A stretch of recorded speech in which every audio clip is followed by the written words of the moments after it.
Hey guys, gonna do a video today on eBay letter rate. A lot of misinformation out there and a lot of stuff that's not true. Two big problems with it. You guys have probably dealt with it if you used it at all, so stay tuned, let's get into it.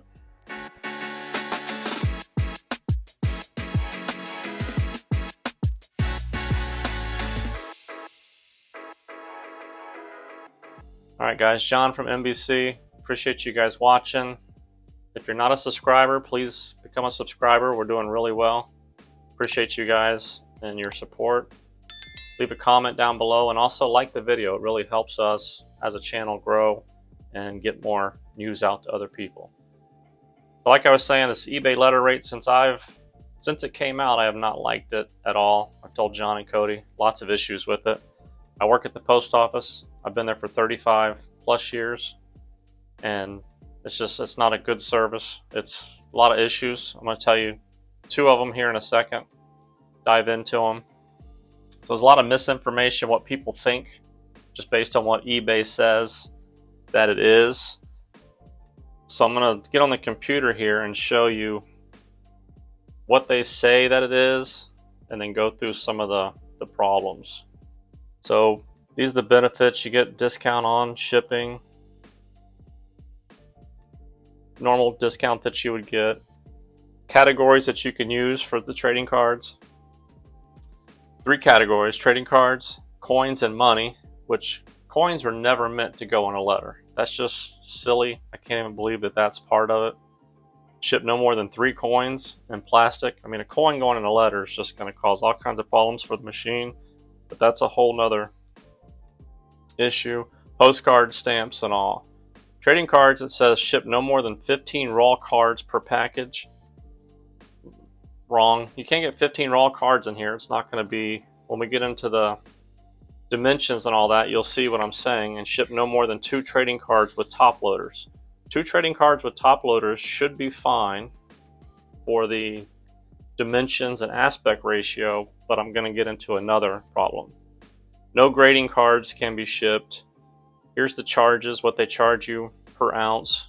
There's also a non-machinable fee that you can get charged, because the letters, if they're not machinable, they have to be sorted by hand. It costs more time. It's got all the requirements of how thick, how big, how much weight it can be. And then here's where some of the issues come in. So the first issue I see is no tracking. eBay says they're tracking on these letters, and there's not tracking. There's no tracking at all. It has a tracking number, but that tracking number is built into the barcode. All of these regular pieces of mail that I get have the same barcode. It's just a barcode that gets sorted through a machine that reads it and sends it to your house. So these don't have tracking. eBay says that it has tracking, and they want you to think that you can track it from one place to the other like a package. It actually gets scanned. The carriers never scan these. Half the time the carriers don't touch these until they get to your mailbox and they go out. So I'm going to get into why it's not tracking. So the barcode that's on here is just to sort it actually to your house. Puts it in the order for the street. Barcodes for the zip +4 for your state, your city, your zip code, and then it goes in order of your carrier, how he delivers the mail. They call it walk sequence. So he gets a tray of mail, he puts that in the vehicle, he gets all the mail that he cased, puts it together, and he does the caseable mail, and he has the walk sequence mail, which is already in there. It's not touched. That's what this is supposed to be, the machinable letters that you get that are going through. When the BCS reads this number, it gets tracked along the way, so it shows that it's in the system at the post office.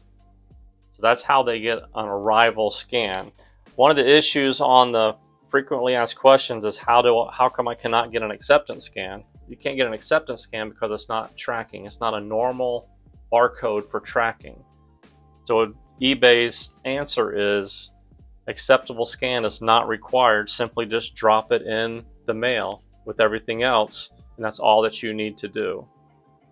So the first thing I'm bringing up is there is no tracking. So we're sending this out. One of the requirements on eBay is to mail your items with tracking. That's what they want us to do. The reason they want us to do that is to prove as a seller that you mailed it and you put it in the mail, and then as a buyer that you received the item and that you've got it. So if there's an issue between the two, eBay can resolve it because they can see, okay, the post office had it, buyer didn't get it, then the post office lost it or got damaged. If the buyer got it and he says he didn't get it, then the buyer's lying and something's wrong. If the mailer says he mailed it but there was never a scan with the post office, then the mailer's lying, the seller, he never mailed the item. So that's why they want it to be tracked, so that it helps them to resolve any issues between the buyers and the sellers. This does not give that item. There's no proof that it was ever delivered or dropped off.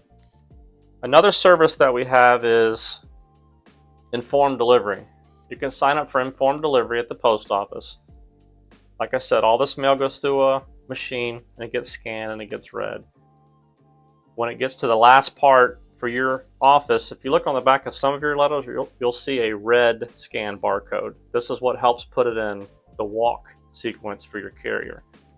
When it gets scanned through the machine actually takes a picture of it also. Informed delivery, go in there, check your email, and you'll see like 5 or 6 pieces of mail. It'll show you a picture of all these pieces, and it shows this is what's coming in your mail.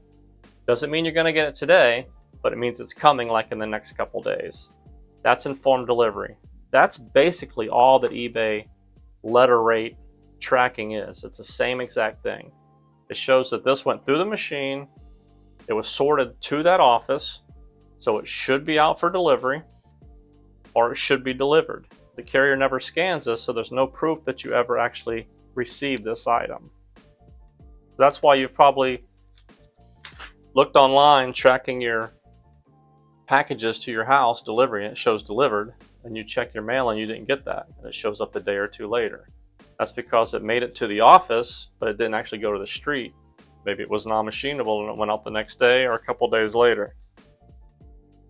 So eBay wants all the items to be mailed with tracking. That helps them with any disputes, like we said. I think the reason that this is $20 or less is because eBay knows that they're probably going to have issues where they can't prove one way or the other, and they're just going to settle.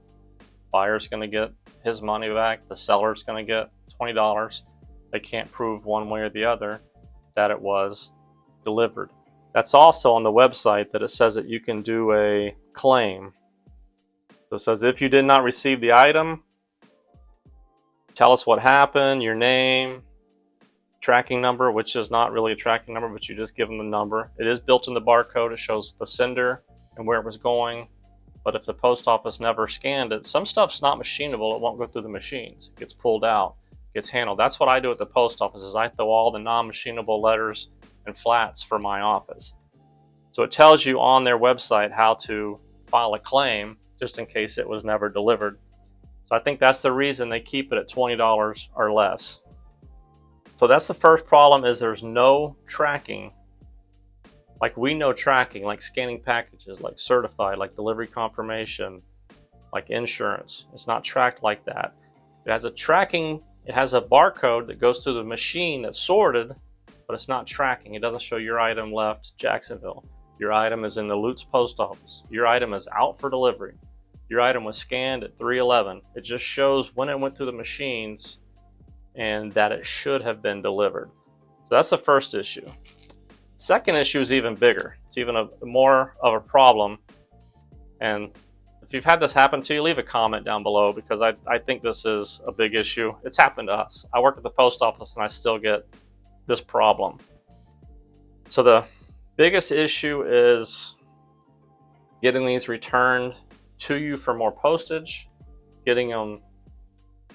How the post office does the postage is, if there's not enough postage and we catch it at the local office, we're supposed to send it back to the sender.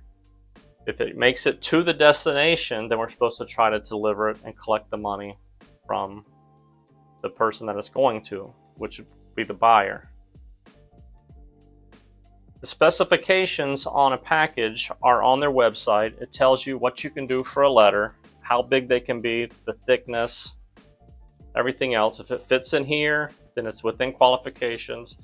Aspect ratio is here. I did a video on shipping, difference between letter, flat. You have to go back and check that out to see all the specifics.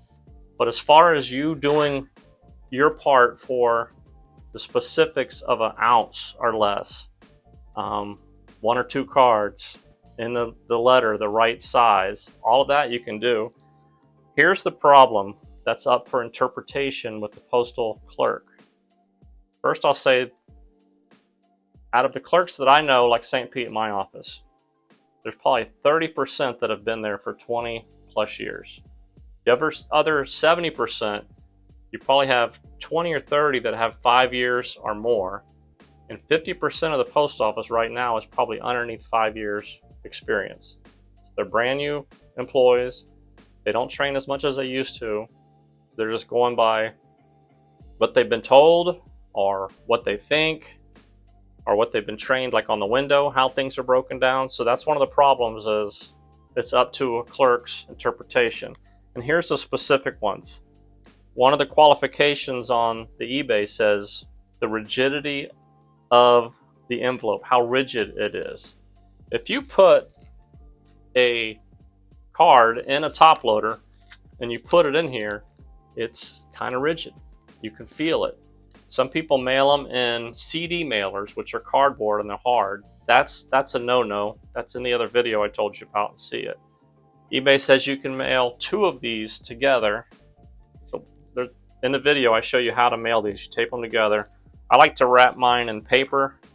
Kind of makes it feel smoother. There's not the rigidity, you know, it's flexible, it's movable, but it's still up to their interpretation.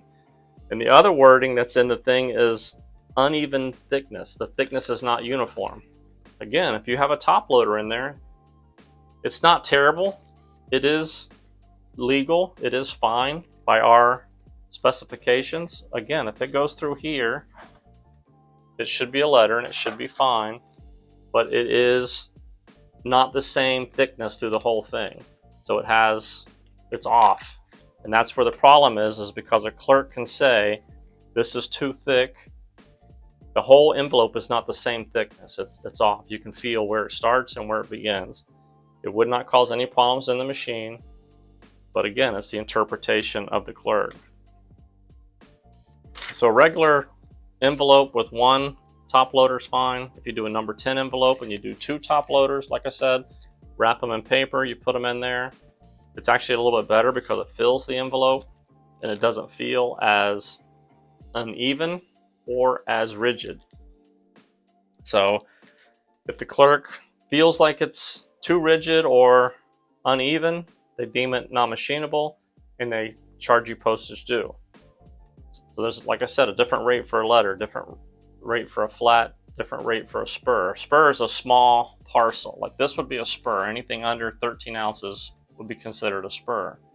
So a letter that weighs the same as this, that doesn't meet the dimensions of a letter, is going to get charged at this rate because you have to do it manually. That's just how we sort it. So that's why you may get things back postage due. Get them returned postage due, or the guy's going to reach out to you and say, hey, you sold me this card, the post office charged me $4 to get the card. Then you have to issue a partial refund. You have to deal with eBay and get into them with them. So it's just a big issue. That's why I don't like it. It's not tracking. There's no tracking in the thing. It does show that it's in the machine and that it went, but it doesn't actually show you that it got put in that person's mailbox. And some things were never meant to be mailed in a letter. Like I said, 1 or 2, I see them all the time at my office. And since I'm a card guy, if I see them and they're off just a little bit, I let them slide. If somebody sticks 15 top loaders in an envelope and it's bulky and sticking out, I have no choice but to charge them postage due. The reason we return it to the sender is so the sender can know that something's wrong and he won't keep sending them. So we don't keep sending them. We don't keep seeing them over and over again. It's to teach the seller, the shipper, that the postage is wrong. Do some research, find out why, and then we won't have to keep dealing with it over and over again. It'll be taken care of. that's the two big issues. Big issues. Like I said, I don't think eBay and the post office ever got together and said, hey, you can do this, especially with the coins. There's no way coins are supposed to go through an envelope at all. So I think eBay did this because we in the hobby, we wanted it. I mean, how many times do you buy a raw card for $2 or $3 and you have to pay $4 or $5 shipping? So it costs you $8, $9 to buy a raw card. Well, eBay letter rate, $1, $1.50, you buy a $3 card, you're $4 in instead of $8, $9, $10 for the card. So it's, I think because we wanted it is why eBay did it. It's just not done the right way. They should not say that it has tracking, and there's just too many problems with cards getting returned back and forth from the sender. So appreciate you guys watching. Leave a comment down below again. I did another video on tracking your package not long ago, and there's a lot of reasons your package can be returned. So that video is going to be here. Click on that video to watch it next. And again, we appreciate you guys, so have a good day.